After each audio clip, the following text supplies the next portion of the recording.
Hello, everyone. Thank you all so much for coming to the Ferguson lecture here. Before we start, I just first like to introduce myself. I'm David Fike. I'm the chair of Earth, Environmental, and Planetary Sciences here. As you're aware, we're having some interesting weather here. We're going to hope that it cooperates with us, but if tornado sirens do go off, we're going to have to take a field trip downstairs. And so just wanted to give you a heads up in case that happens. I would now like to introduce Michael Y. Session. Michael is a professor in the Earth, Environmental, and Planetary Sciences Department. He's been here since 1991. He's accumulated a diverse number of accolades, including a Packard Fellowship. He is a world-renowned seismologist and expert in understanding the climate and communicating that to the wider public, including through his work in K through 12 education. And Michael will introduce our speaker today. Michael. All right.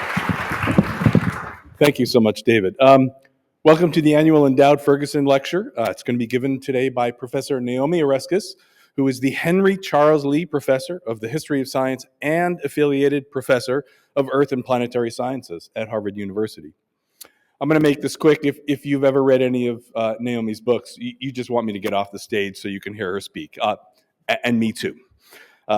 If you haven't, I'm going to say one thing. Naomi is going to offer you the red pill. Take it. Right? You've all seen the movie The Matrix, right? And if you haven't, you've seen the meme, right? The protagonist, Neo, gets offered two pills, a blue pill and a red pill. Take the blue one and you stay in your fantasy land of a fake reality. In businesses strive selflessly to make the world a better place. Governments act responsibly to ensure this happens with regulations in the off case that any mistakes are made. And scientists, we scientists, we carry out our noble endeavors without bias, working objectively and independently of any political agendas. Or you can take the red pill that Naomi will offer you here. Businesses will do whatever it takes for you to buy their stuff, lots of stuff, even when it kills you. The numbers on plastic bottles are tricks to get you to buy even more stuff. Those carbon footprint calculators, they're ad campaigns by industry to get you to think that global warming is your fault and your responsibility to fix. And as for government, well, as Al Gore said about the fossil fuel industry, it's always been much better at capturing politicians than it has been about capturing carbon. And we scientists, some of us, have been complicit in this. Everything scientists do exists within a political context. Yes, life-saving vaccines and weather forecasting were conceived and designed by scientists and engineers, but so have every consumer product and every weapon of destruction or subjugation. And, you know, our most respected scientific organizations, the National Academies and the National Science Foundation, they were created to figure out how to kill lots of people quickly and win wars. So we scientists are people, often with political opinions, and this impacts everything that we do. There is no such thing as pure scientific objectivity. And some of us have aided these businesses in unethical ways for personal and political gain. So take the red pill that Naomi will offer you. I can't promise you that there won't be days that you'll regret not taking the blue pill and that simple fantasy land that comes with it. But the red pill is our reality, and the real world needs you because you might be the one, right? The one who makes a difference. All right, let me introduce someone who has made a real difference, Professor Naomi Oreskes.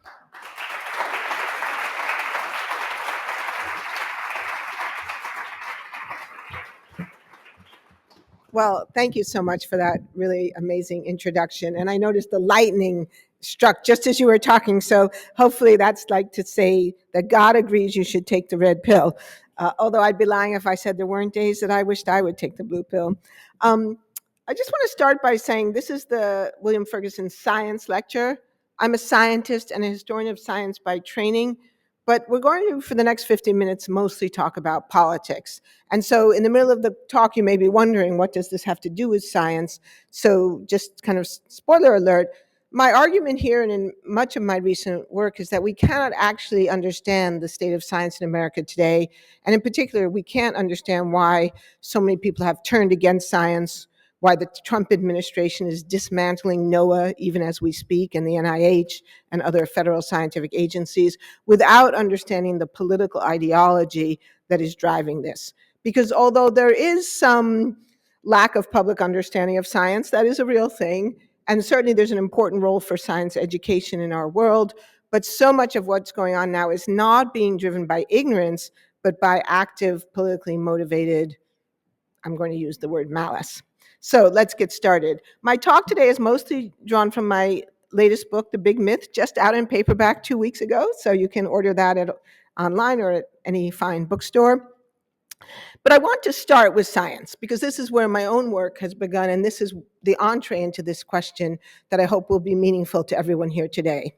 So in 1988, the New York Times, and I just should say, I have a little less time than I thought I was going to have, and so I'm going to try not to channel my inner New Yorker and talk incredibly fast, but I may skip a few slides, and if I do, feel free to ask about them in the Q&A or at the reception. So in 1988, the New York Times ran this headline, "Global warming has begun, expert tells Senate." The expert was this man, Jim Hansen, the NASA climate modeler, who testified in Congress that he and his team were 99% certain that man-made climate change was now detectable. A few months later, the Times concluded the issue of an overheating world has suddenly moved to the forefront of public concern. And it had also become a matter of political concern. That same year, Colorado Senator Loathe introduced into Congress the National Energy Policy Act of 1988 to establish a national energy policy to quickly reduce the generation of carbon dioxide to slow the pace and degree of atmospheric warming. So this is before the students in this audience were even born, maybe before some of your parents were even married. And a few years later, President George H.W. Bush signed the United Nations Framework Convention on Climate Change, an international treaty that committed its signatories to, quote, preventing dangerous anthropogenic interference with the climate system, or what we call today DAI. President Bush called on world leaders to translate this written document into concrete action to protect the planet. So about 20 years ago, I was studying this as a historian of science, trying to understand the development of scientific knowledge and its relation to policy. And so I started to ask these questions. So what the heck happened? Why didn't we act on the science? 1988, for goodness sake. I mean, I was still in grad school. And why didn't we take those steps that President Bush, a Republican, relatively conservative Republican, promised we would take? So in our previous work, my colleague Eric and Conway and I showed that the answer was not for lack of clear scientific communication. Scientists had done all kinds of work to communicate what they were learning to the media, to the public, and to politicians. But what we found was that the emergence of the scientific consensus on climate change in the late 1980s triggered a politically motivated campaign to cast doubt on that science and stop political action. This is the story we told in our first book together, Merchants of Doubt, a story about a cadre of scientists, a cadre of unethical scientists who cast doubt not just on climate science, but a set of issues related to environmental and public health, including acid rain, the ozone hole, and the harms of tobacco use.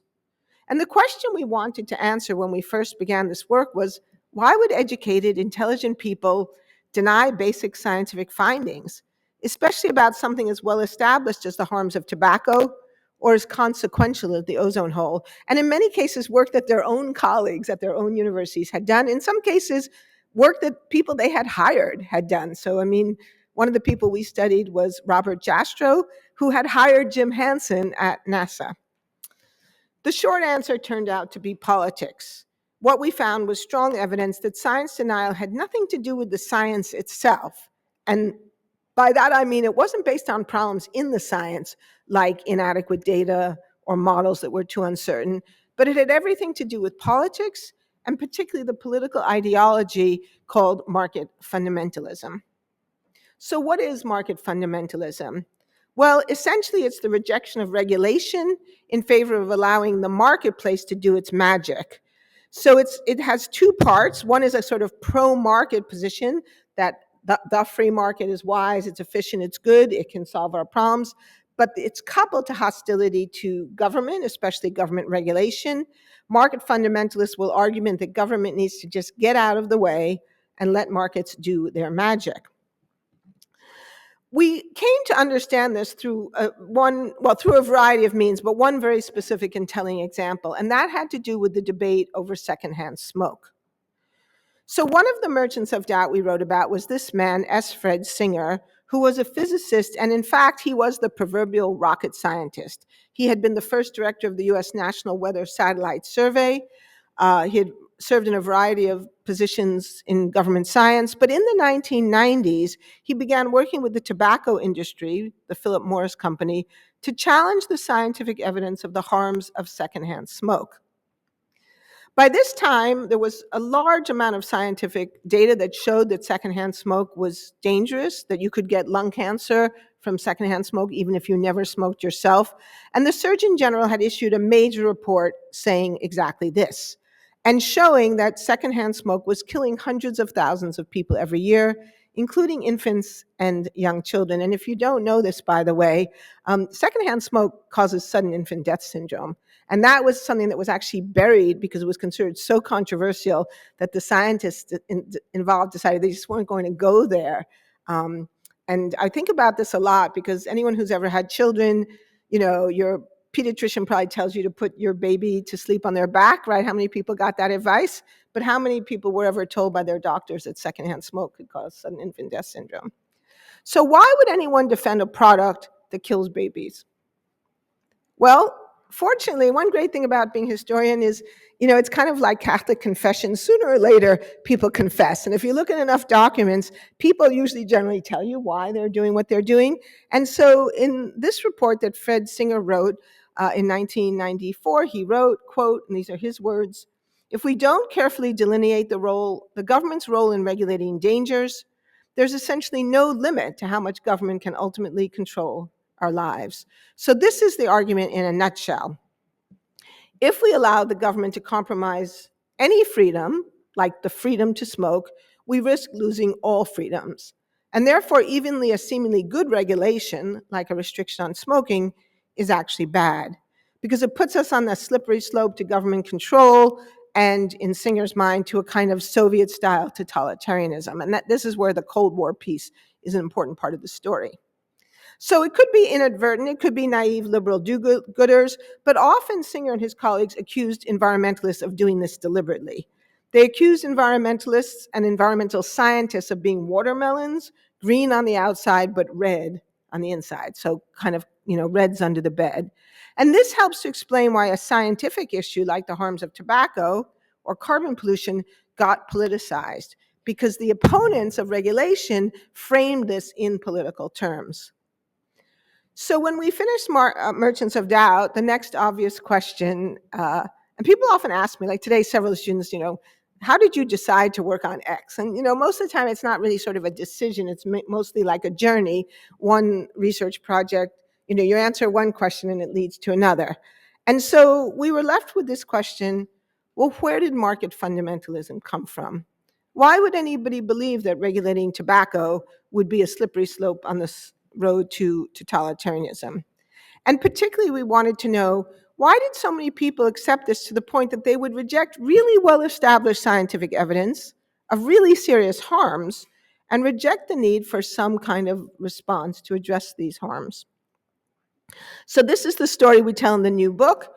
It's the history of conscious programs by American business leaders to promote market fundamentalism in academia, in public education, in popular culture, and ultimately, and most crucially, in American politics. To convince us that free markets were essential to the American way of life and that anything else was a threat to that way of life. And this is a billboard from the 1930s when a big part of this propaganda campaign begins.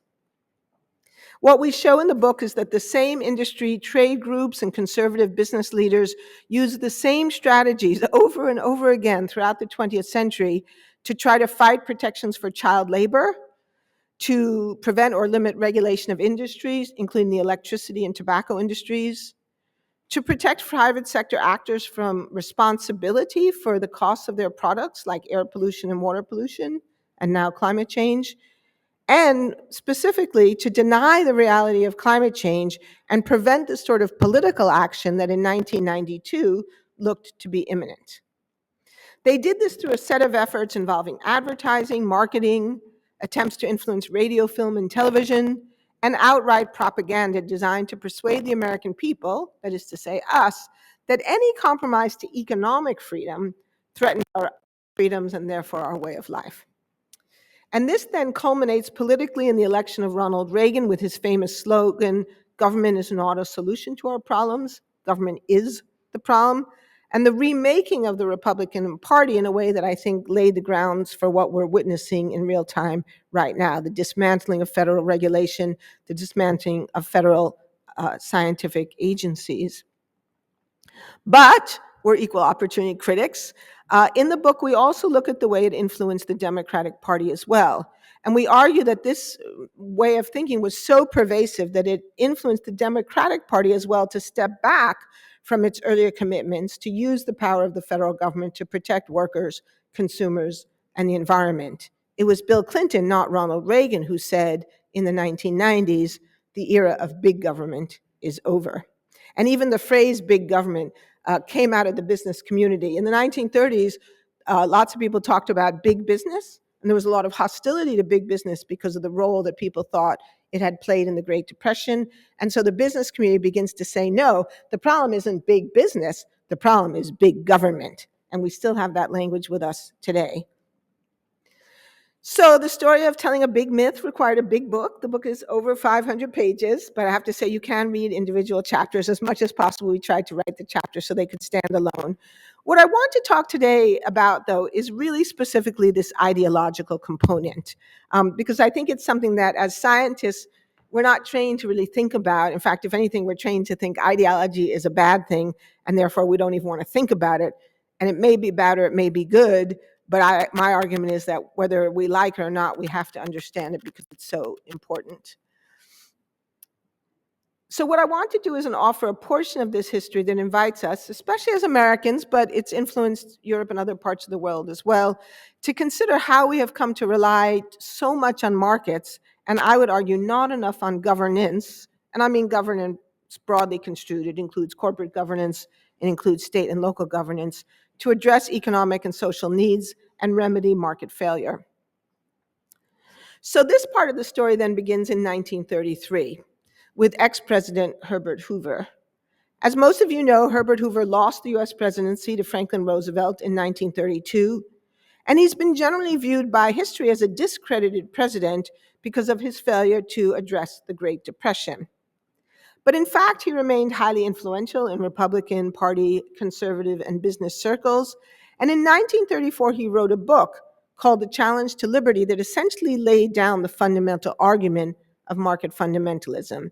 It was an argument about the primacy of economic freedom, which Hoover argued was being undermined by Franklin Roosevelt through the New Deal. Hoover wrote, "It holds both in principle and in experience that intellectual and spiritual freedoms cannot thrive except where there are also economic freedoms. It insists upon protections to all these freedoms or there is no liberty." So any restraint on business activity was considered a restraint on economic freedom and therefore a restraint on other freedom as well. This argument gets taken up in the 1930s then by a trade organization, the National Association of Manufacturers, who at the time were the largest trade association in the United States. They still exist today. And those of you who are involved in climate change may know they have frequently written amicus briefs on behalf of the fossil fuel industry against carbon regulation. A key figure in this was J. Howard Pugh, the president of the Sun Oil Corporation. In the 1930s, Pugh and his colleagues launched a multi-million-dollar propaganda campaign, and they called it a propaganda campaign, targeted at teachers, ministers, other community leaders, and ordinary American citizens to promote this idea, what Pew then called the indivisibility thesis, this idea that economic freedom and political freedom are indivisible, and therefore compromises to economic freedom threaten all these other freedoms.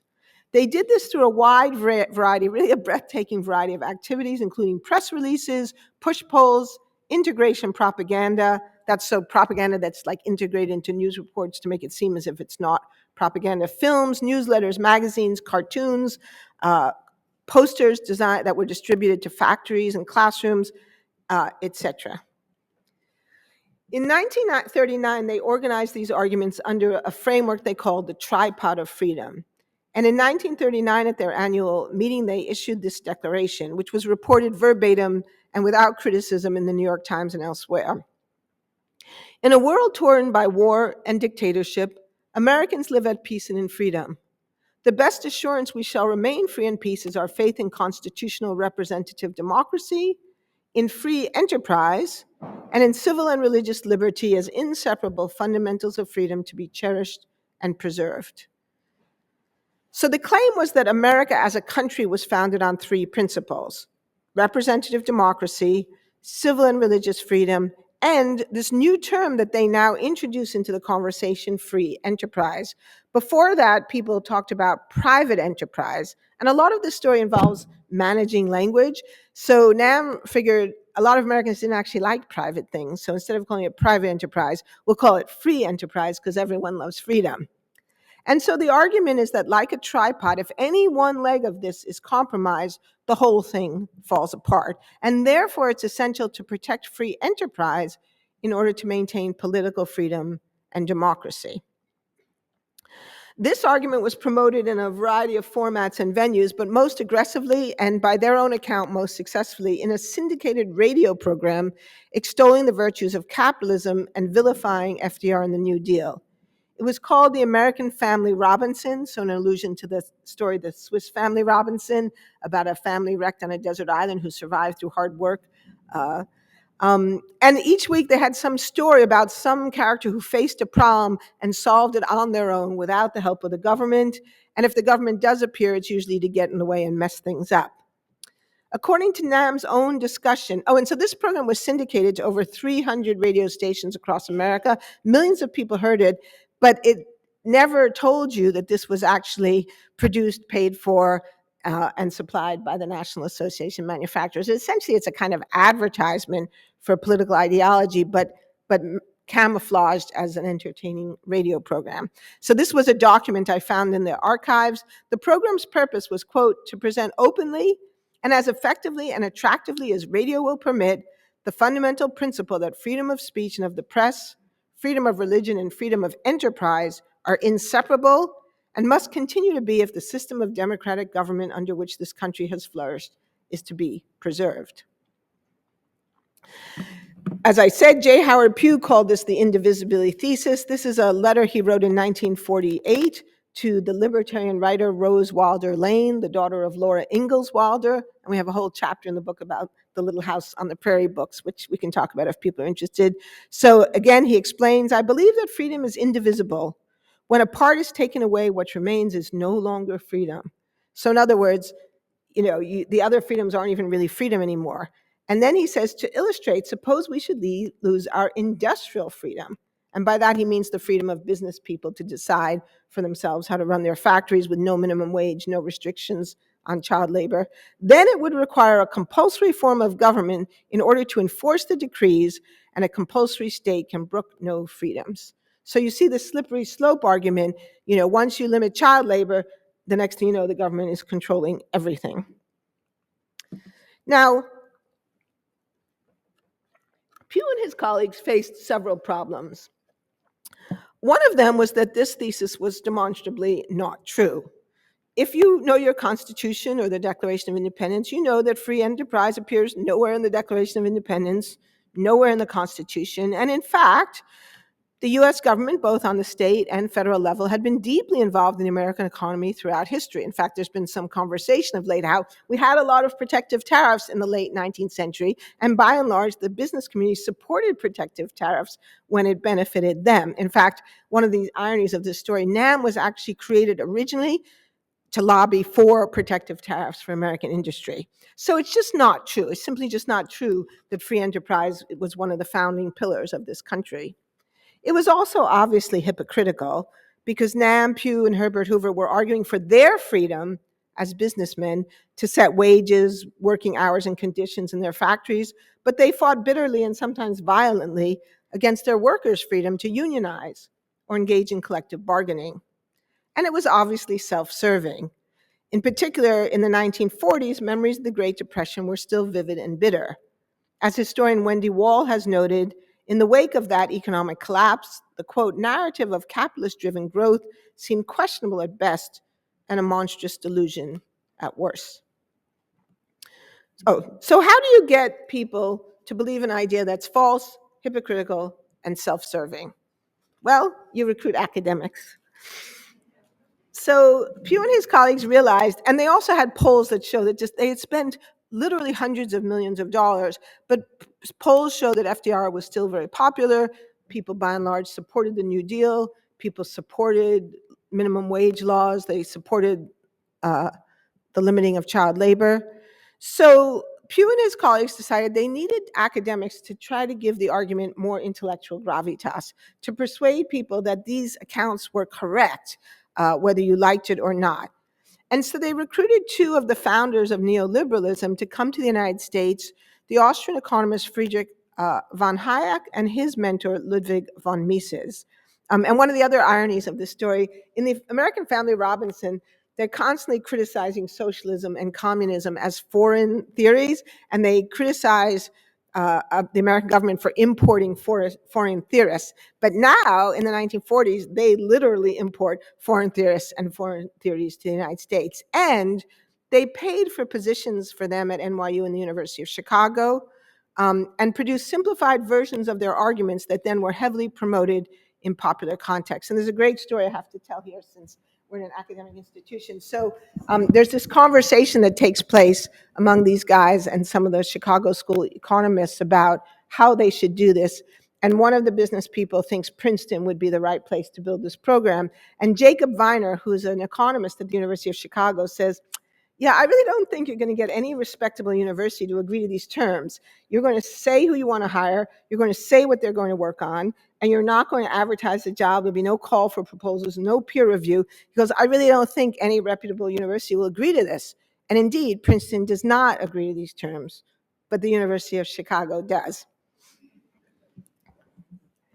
So a lot of this work revolved around Hayek's book, the 1944 book, The Road to Serfdom. And in many ways, Hayek's book was an articulation of the indivisibility thesis. Now, it was specifically focused on communist centralized planning and the argument that if you plan an economy from the center, then necessarily you have to deny people freedom because you have to tell them, where you're going to work, where you're going to live, where you're going to build your factories. And so you necessarily remove choice from ordinary people. And, having read this book more than once now, I think there was a lot to say about that argument. I mean, I think he had a really strong point about the relationship between centralized economic planning and the denial of liberty. But then he goes further and he says, even in a non-communist society like the United Kingdom, where he's living at this time, which does not have a centrally planned economy, if you begin to compromise economic freedom, then you're going to put the society on the road to serfdom. And of course, this is exactly Herbert Hoover's argument. So it begins as an argument about Soviet centralized planning, but then it becomes a much broader argument just about any attempt to regulate the marketplace. Now, the interesting thing about Hayek is that he's a very sophisticated thinker. And if you actually read the book, which I think most market fundamentalists don't, because if they did, they would have to rethink their views, he actually allowed for a number of exceptions. He wrote, the successful use of competition, that is to say, as opposed to planning, as the principle of social organization, precludes certain types of coercive interference with economic life, but it admits of and even requires others. So what were the other forms of organization that it allowed? Well, he actually has a long list, and one of the things that's really interesting about it is many of his examples involve pollution, such as preventing the harmful effects of deforestation, or some methods of farming, or the noise or smoke of factories, or prohibiting the use of poisonous substances, or requiring special precautions in their use. He also has labor laws and workplace safety. So he has a fairly long list of things where he thinks that interference in the marketplace is completely justified. And he also argues for some form of social insurance, or what we would now call social security. He says, quote, "There can be no question that adequate security against severe privation and the reduction of the avoidable causes of misdirected effort and consequent disappointment will have to be one of the main goals of policy."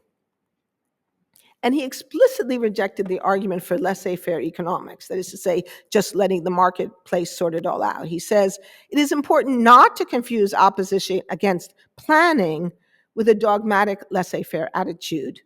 The liberal argument is in favor of making the best possible use of forces of competition as a means of coordinating human efforts, and not an argument for leaving things just as they are." And just to be clear here, when he uses the word liberal here, he means what we would today call neoliberal. But in the hands of his acolytes, it became an argument for leaving things just as they are. In fact, it took on the quality of religious faith.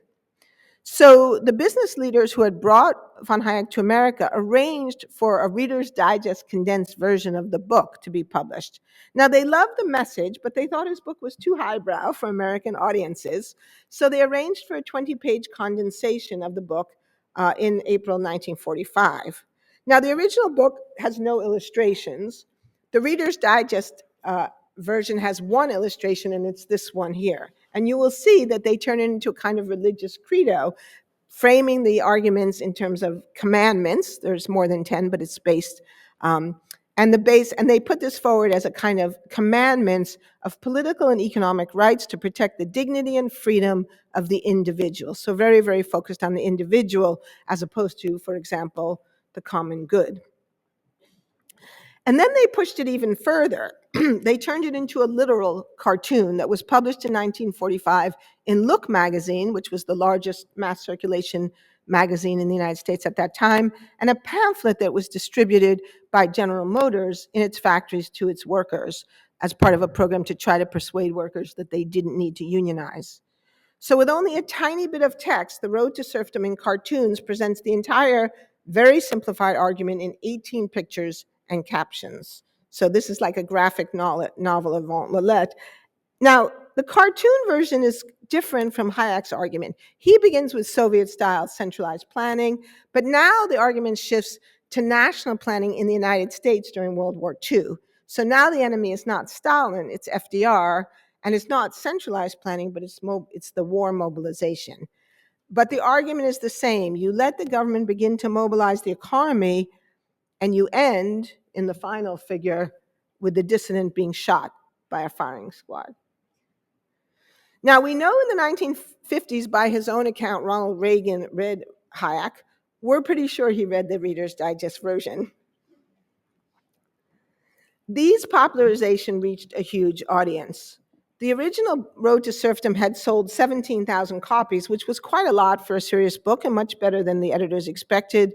But the circulation of Look magazine was nearly 3 million.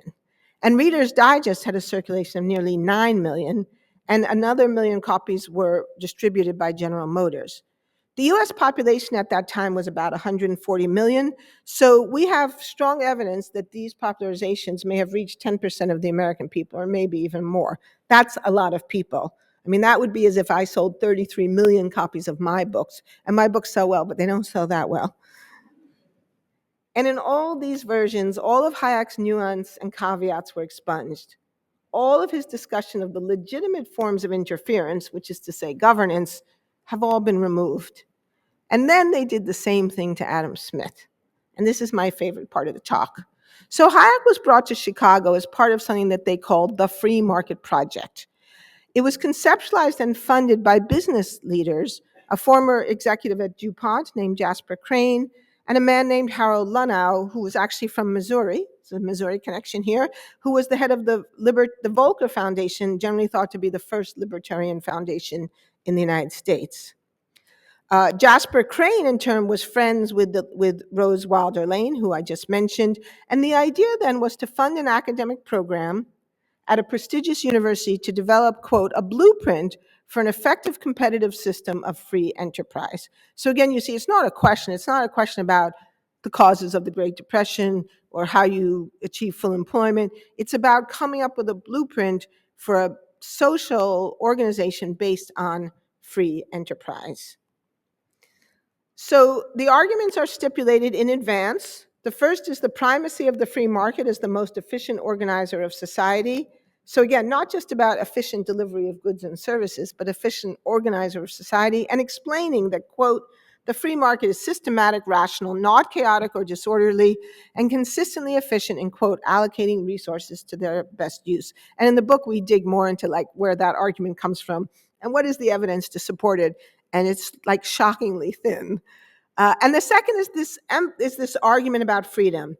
The relationship between capitalism and freedom, with an emphasis on regulation, is, quote, a menace to the free market and therefore a menace to freedom generally. So in other words, to turn people against the idea of regulation broadly construed.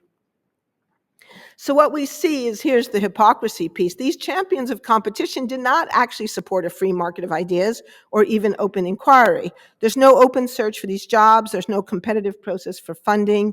Rather, they handpick the participants. They get them hired behind closed doors without external review, and they funded the research that supported these ideas that were stipulated in advance. So who were these participants? Well, I only have time to mention two, but two key figures here are George Stigler and Milton Friedman, economists who would both later win Nobel Memorial Prizes in economics. How am I doing for time?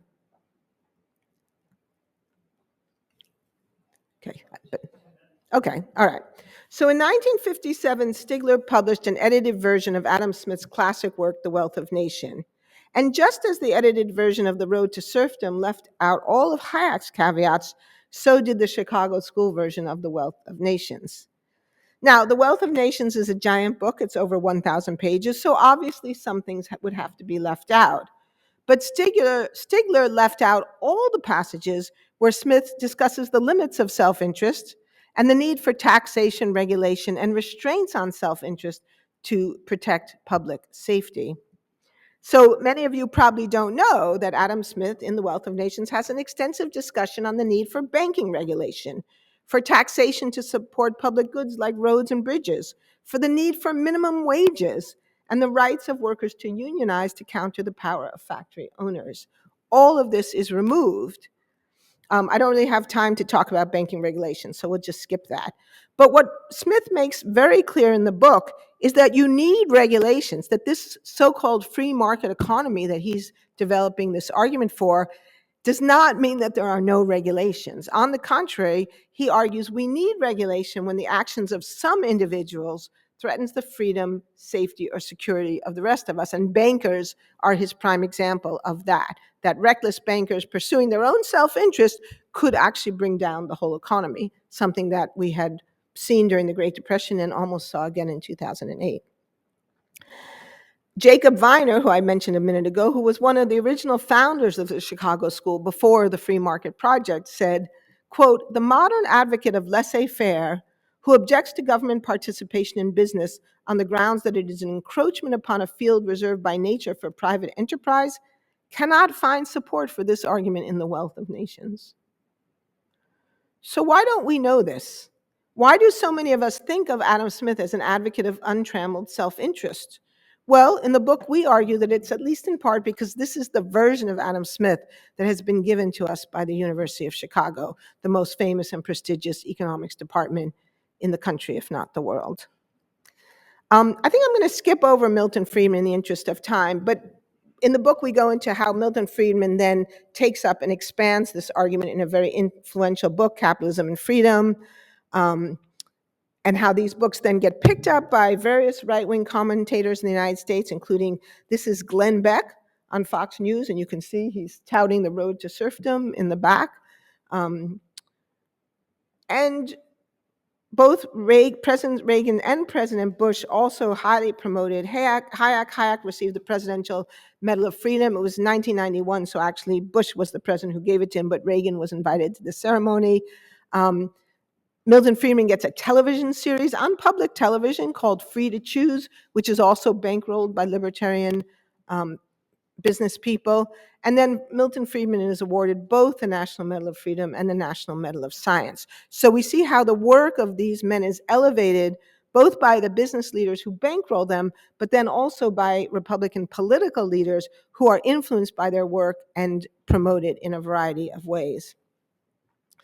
Today, these ideas continue to be promulgated by a large network of free market think tanks and foundations, and this is just a short list. I couldn't fit them all on the slide without using an illegible font, but I just want to bring your attention to, okay, where is this one? The Heritage Foundation. So you know who those are, the authors of the Project 2025, which Donald Trump claimed he knew nothing about, but now he is busy implementing. And one of the key things in that Project 2025 report is the dismantling of the Environmental Protection Agency. All of these think tanks promote free market solutions to social and environmental problems. Nearly all of them have denied or disparaged the scientific evidence of climate change, and recently many have been involved in anti-vaccine and anti-mask mandates for COVID-19, and some of those groups are linked to some of the people who are now taking over CDC and NIH and Health and Human Services. So what we argue in the book is that the members of the National Association of Manufacturers didn't just manufacture cars and carpets, they manufactured a myth. And they would spend the ensuing decades burnishing its intellectual credentials and embedding it in American politics, academia, and popular culture. And it was a myth. You may be asking, well, how do we know that this isn't true? How do we know that it was propaganda and not just legitimate differences of academic or political opinion? Well, for one thing, NAM and the others at the time describe it as propaganda. So we have lots of documents in which they say, we need a propaganda campaign, we need to hire Edward Bernays, who has written a book called Propaganda. So they call it propaganda, and people at the time criticize it as propaganda. But perhaps more important from a historical standpoint, we can show that the key argument was false. The indivisibility thesis is easily refuted by history. Capitalism and freedom are not inseparable. In fact, we could argue almost the opposite, that unregulated capitalism really is the threat to freedom. We know from history that in the early years of capitalism, unregulated markets had produced a world of hurt and suffering. Children who labored in factories could not be said in any meaningful way to be free. And just some examples, I mean, child labor was extremely widespread in the late 19th and early 20th century. It was inspired the poet William Blake to talk about dark satanic mills, brutal working conditions, literally starvation wages. Adam Smith has a discussion of starvation wages as well, no limits to working hours, and dense pollution that impacted both the workers and the communities around these factories. The United States in the early 20th century suffered something called the accident crisis, where thousands of workers were killed or injured on the job every year. In the year 1900, 1 in every 1,000 workers was killed on the job. That would be the equivalent of 1.5 million people being killed on the job every year today. So more than died in the COVID pandemic. In fact, in 1914, it would have been safer for a young man to go fight in World War I than to go work on the railroads or in a coal mine. And of course, American capitalism had not brought freedom to the 10 million Black Americans who were enslaved in the South, nor had it protected the legal or political rights of female citizens or Native Americans. So lack of freedom, the suppression of freedom, had lived quite happily side by side with American capitalism for more than a century. But a good deal of this suffering, a good deal of this denial of freedom was remedied not by the free market, but by law and by regulation, and it did not lead to totalitarianism. In fact, it arguably strengthened democracy and civil society while protecting the freedoms of workers, children, and Black Americans. And unregulated markets were also bad for democracy. Monopolies and trusts in the late 19th century had led to vast accumulations of wealth by robber barons, and I would argue we're seeing something like this again today, who corrupted both markets and political systems. When the Sherman Antitrust Act was passed in 1890, John Sherman spoke in the Senate and specifically said that the purpose of his act was both to protect markets from anti-competitive practices, but also to protect democracy against anti-democratic concentrations of power. And by the 30s, various laws had been passed in response to fraudulent and anti-competitive practices, to correct market failures, and to protect the innocent and the vulnerable. And I just have a few examples here. These reforms did not lead the United States into Soviet-style dictatorship. On the contrary, I think almost all historians would say they made America more equitable and more democratic. Okay, I think we can skip this. So my argument, the argument that Eric and I make in the book, is that all these facts were known to von Hayek when he wrote The Road to Serfdom in 1944, and they were known to Milton Friedman when he wrote Capitalism and Freedom in 1962. But they brushed these facts aside in favor of a political ideology supported by their sponsors. And I would argue that as time has gone on, the case against the capitalism and freedom argument, the case against the indivisibility thesis has become even stronger.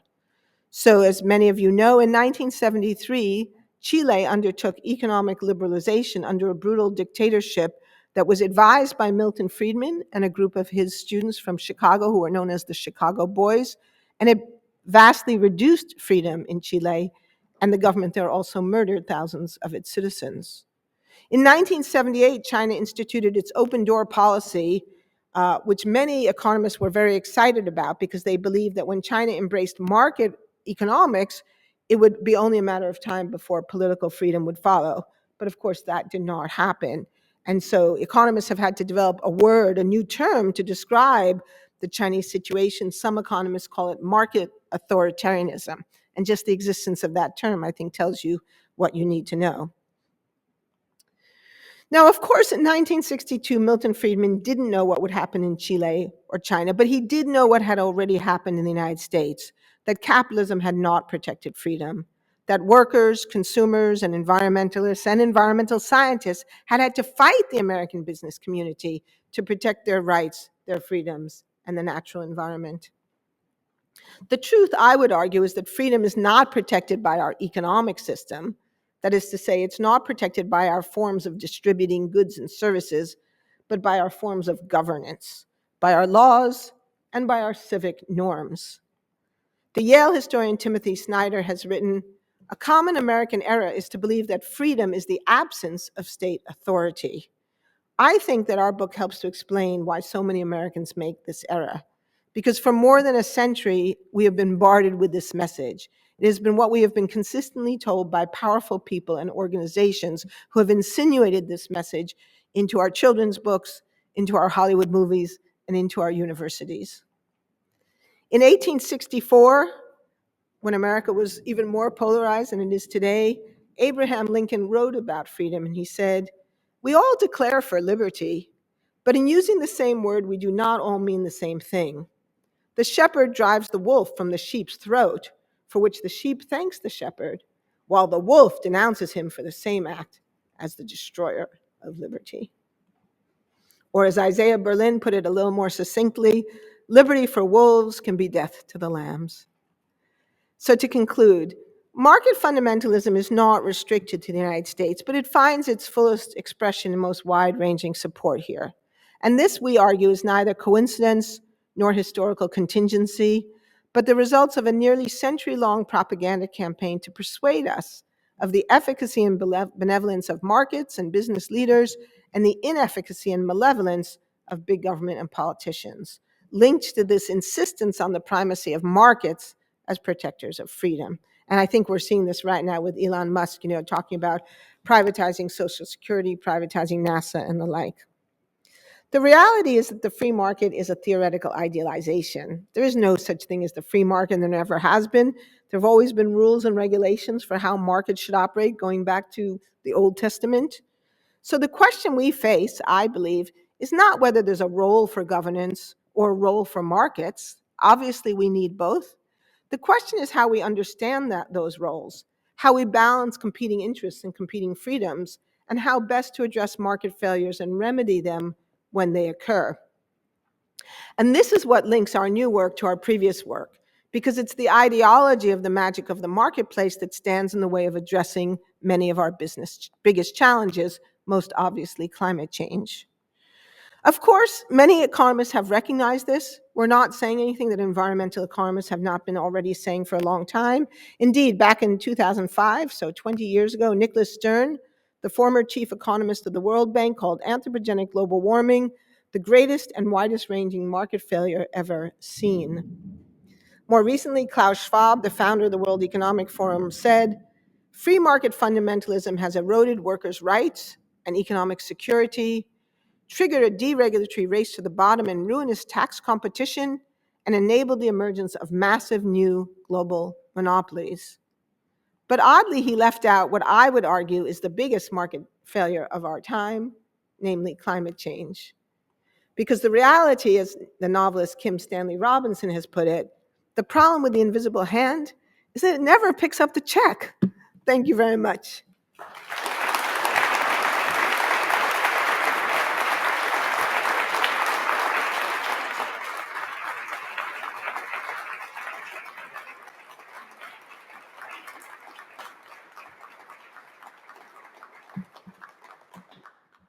Thank you so much. We're going to follow a tradition that we follow in the Department of Earth, Environment, and Planetary Sciences, in that we're going to give students in the room the first opportunity to ask questions. So we've got 2 microphones moving around.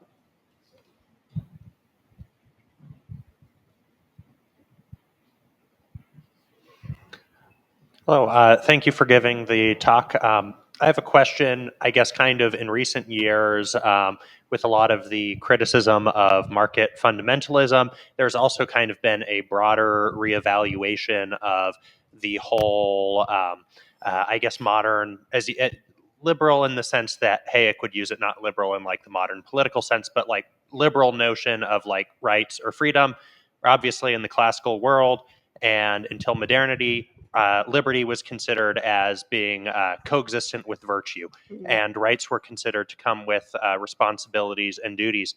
And kind of in your presentation, one of the things that you talked about is how a lot of the market fundamentalism operates under the guise of freedom. Do you think that it would be beneficial to kind of jettison the post or like the modern kind of post-Reformation Enlightenment view of freedom in the absence of obligations? Do you think that jettisoning that view would be good in terms of a shift back towards a more classical definition of liberty? Oh, that's a great question. Thank you for that. Is this? Yeah. That's a really great question. And of course, this whole story opens up a whole set of questions like that. So I don't want to be in the position of sort of being kind of just saying we just need to bring back the Enlightenment. I think that's not a credible position, especially when you know how thoroughly infused Enlightenment thinking was with various forms of racism and sexism. But I do think that some kind of argument about what we mean by freedom, right? Because the reality is there are many different conceptions of freedom. There are a positive view and the negative view. Just the other day, I was at a meeting where someone started like invoking FDR and the 4 freedoms, freedom from want. And of course, that's always been a big part of the argument. If you're starving, to talk about freedom, it's a little bit not that helpful, because if the only thing you can think about is how you're going to get your next meal, a lot of this other kind of lofty, high-blown rhetoric isn't really very meaningful. So I do think we need to have a bigger, richer discussion about that. And this is where I think academics can help, right? Because who better than us, historians, philosophers, poets, artists, scientists maybe, to talk about competing freedoms, because I think intuitively we all get that. We all get that, I don't have the right to just dump my garbage on my next door neighbor's lawn, and yet the fossil fuel industry wants to claim that they have the right to dump their garbage in the atmosphere. So why is that okay? And so I do think some kind of return to maybe a sort of more old-fashioned conversation about the meaning of freedom, I think could be potentially very helpful.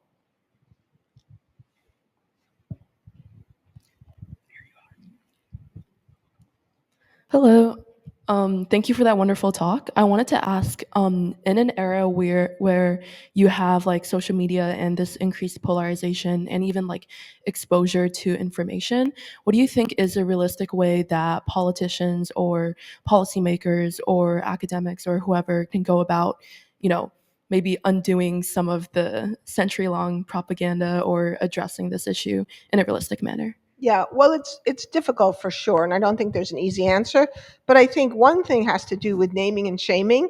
So I think we have to be able to say this was propaganda, right? Because nobody wants to be on the losing end of a con, right? And in many ways, we've been conned. We've been persuaded to believe that if we cut taxes for the rich, let's say, for example, I mean, in the book we talk also about supply side economics. Cut taxes for the rich, that will stimulate the economy. It'll create economic growth, jobs, and we'll all be better off. Well, we did that experiment and it failed. We know that supply side economics doesn't work. We know that cutting taxes for the rich makes the rich richer, right? And yet, somehow, I think a lot of Democrats, progressives, moderates have been afraid to make that argument because what? People don't like taxes, right? Defending taxes feels like a hard thing to do.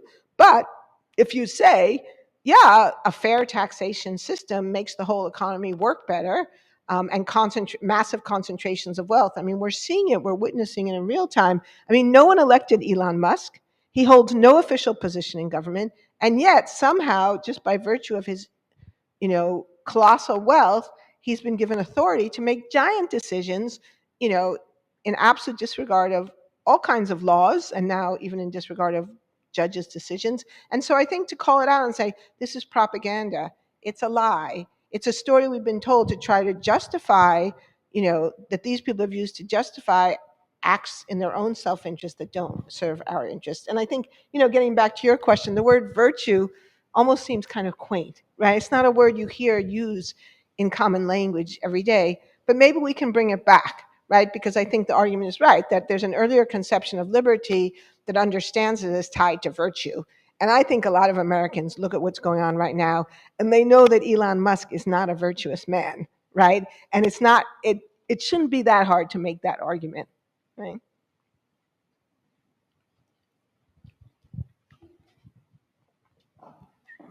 Hi. I was just wondering. So I know in your speech you talked a lot about how it's become very culturally ingrained, like free market capitalism, neoliberalism. But at the same time, the conservative media loves to blame universities and call them communism and call the media like a communist machine and basically accuses a lot of these institutions that you've talked about as being vehicles for the left or for communism or for China or any other number of these like liberal scapegoats. So I guess I was just wondering if you could speak a little bit on that disconnect and how sort of the conservative media can say this about the same institutions that it sort of was created by. Oh, interesting. Yeah, that's a great point. Right. Well, again, the stunning hypocrisy of all of this, right? But red baiting has always been part of this story. A big part of the story has been to say that anyone who argues for any restrictions on the marketplace, even eliminating child labor, is a communist. And in the book, we talk a lot more about how those arguments were made in the 30s, how they get revived again, today. And so again, I think it's really important to be willing to stand up against that and say, well, first of all, it's false. It's just not true. Like, to call a lie. But also to point out that it's based on a false dichotomy. I mean, this whole argument is based on the false dichotomy that we either have, virtually entirely unregulated markets, or we have communist dictatorship, and that there's no middle ground. But of course, there's a huge middle ground, and that's what this is about. And again, I think most Americans are sympathetic. If you say, I'm trying to find the reasonable middle ground here. Of course, I believe in freedom. And of course, I think that, people should have as much freedom as possible so long as they're not hurting other people. And the point is to try to find that middle ground. I think a lot of people can be sympathetic to that argument. So really, it's about reclaiming this giant space. I don't even want to just say reclaiming the middle, because it's not just reclaiming the middle. It's actually reclaiming many strands of traditional conservatism that have been thrown out by the current administration, and many strands of traditional progressivism tied to the union movement, public education. So there's this giant territory that we've sort of lost. And I think that, we need to reclaim that. And I think as academics, we're in a position to do that, particularly if, as we talked about in a lot of the conversations today, we reach out and we don't just stay on campus, but we get involved in the community. We get involved in outreach. We write I had a great meeting today with your public scholarship program, which honestly I was so impressed. I wish we had that at Harvard. But really thinking about what are the ways that we can connect what we do to other communities. And in my experience, when you do that, people are usually actually very appreciative. I mean, most people want to learn. Most people have at least some positive associations with their education. Not always, but usually. People go to museums, people go to aquaria, people go to planetaria. People really like learning about stuff if it's presented in a way that makes sense and is friendly. So I think there's lots of opportunities for us to do that, and I think we need to. We have time for maybe one more question, and then we'll have a reception. There's food in the adjacent room. I think you have an undergraduate here who's shyly trying to raise her hand. We'll be around for more conversation. There is also a representative from Subterranean Books here if you want to look at what her the new book looks like, and that's here as well. So one final question here. Thank you so much for speaking to us today. I was wondering about the professors at University of Chicago and NYU, and I was wondering when it came out about their financial backings and why these, objectively bad scientific practices didn't discredit their arguments and why they continued to receive accolades for them. Yeah, that's a great question. I think somebody desperately needs to write a book about the Nobel Memorial Economics Prize because something really shady has gone on there, and I don't know the answer to that. But I think part of the answer is I think that as academics, we're often very reluctant to call out our colleagues. And I think sometimes it gets involved with, we were talking about this earlier, questions about academic freedom and free speech. We somehow think that, if we criticize colleagues who are saying things that, we feel we know are wrong or they're methodologically dubious, that somehow we're compromising their academic freedom. And I don't think that's true.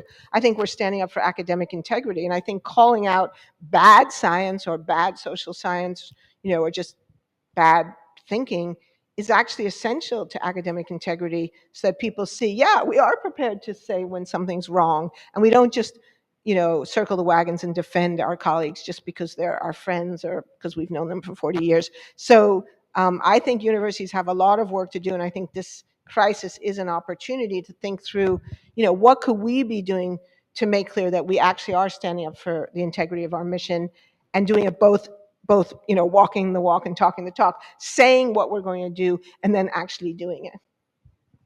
Let's thank Professor Oreskes one more time.